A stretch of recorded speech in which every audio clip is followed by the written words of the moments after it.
আলুর দম? আলুর দম। ছোট আলুর দম? ছোট আলুর দম।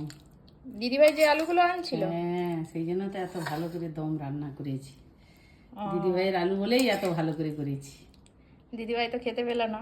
আর না পেলে কি করব, ভিডিও দেখবে। খেতে হলে আর দুদিন থাকতে হতো। দিদিভাই খাওয়াতে পারিনি, কিন্তু কালার দেখে বলবে আলুর দমটা কেমন হয়েছে। আর চন্দ্রকোনার আলু খাওয়ানোর জন্য ধন্যবাদ। আর দিদিভাই ভালোই বলবে, দিদিভাই দেখবে মা আর বৌদি রান্না করেছে, তার মানে ভালোই হয়েছে। না না দিদিভাই, আমি রান্না করেছি, আজকে মা করেনি। আর তার সাথে লুচি, হ্যাঁ লুচির সঙ্গে আলুর দমটা ভালো যাবে। আজকে মা করেনি, এই আলুর দমটা আমি করেছি। আবার এসো, আলুর দম লুচি করে খাওয়াবো। আসবে দিদিভাই। দারুণ হয়েছে কিন্তু মা, দেখো কালারটা দারুণ হয়েছে। লাল লাল। দেখতে হবে তো কার আলু। হ্যাঁ, নিজের ননদের আলু বলে তাই কার জন্য আলুটা ভালো। দেখতে হবে তো, যেন ননদের বাগানের আলু। সেই জন্য ভালো হয়েছে আলুর দমটা।